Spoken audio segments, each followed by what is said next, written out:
Bodies, Bodies, Bodies is directed by Helena Regine and stars Amanda Sternberg, Pete Davidson, and Lee Pace. When a group of rich friends plan a hurricane party at a remote family mansion, one of their games goes very wrong as their party suddenly turns deadly. This being an A24 film, I had a certain innate sense of excitement for it, just because it was from a studio that I knew and love.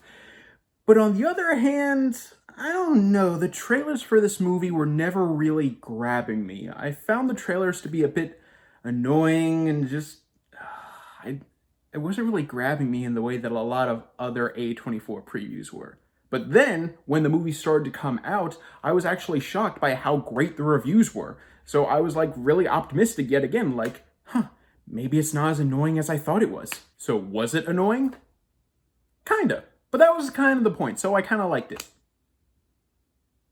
Yeah, it gets confusing. Alright, so let's narrow down what I liked about it, what I didn't like about it, and how both sort of interconnect. And starting with the good stuff. And obviously, the best part about this movie is easily the acting. The entire cast is funny when it counts, scared when it counts, dramatic when it counts, and when it comes to their chemistry, they all truly feel like old friends reuniting after a long time, and each one of them has a certain secret that they're hiding from the rest of the group. It seems like the cast and crew must have had a ball making this movie, and you really do get a lot of that enjoyment radiating off the screen. And the writing when it comes to the overall story and the whodunit aspect of this film, awesome. You are properly suspicious of every single character in the film because they all have their own distinct motives as to why they would want to murder someone in this movie. And the best part about how the movie explains these motives is because it never feels cheap.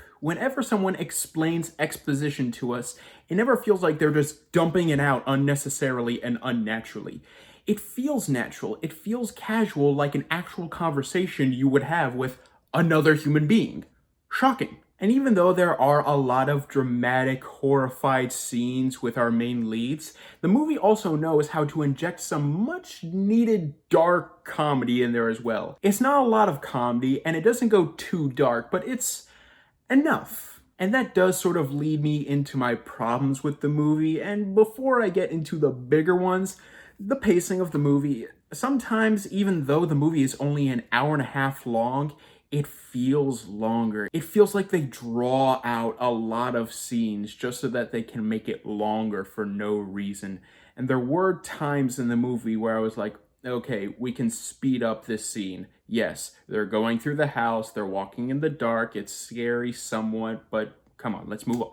My other much more bigger issue is the fact that the movie plays it a bit too safe in my opinion. When I picture a dark comedy making fun of Gen Z, I want a dark comedy to go all the way. I want it to be so horrifically funny. I want the Gen Z characters to be either so annoying or so relatable.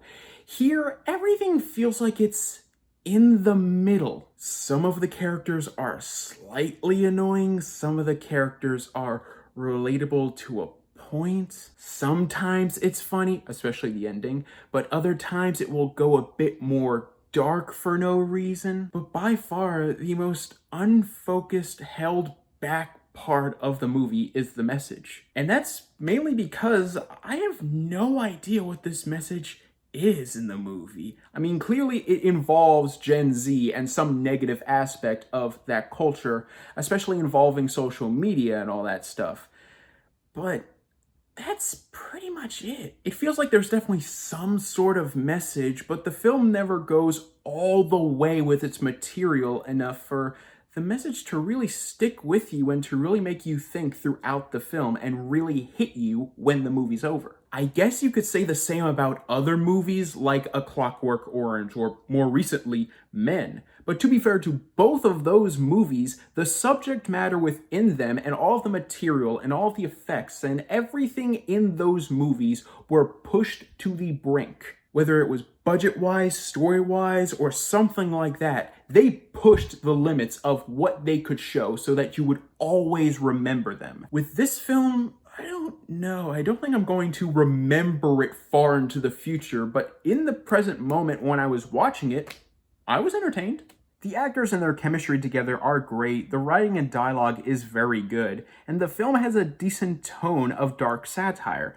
But not only is the pacing at times unnecessarily drawn out, but the movie feels so restrained in so many aspects that it feels kind of bland. This is one of those few movies where recently it has been getting both very positive and very negative reviews.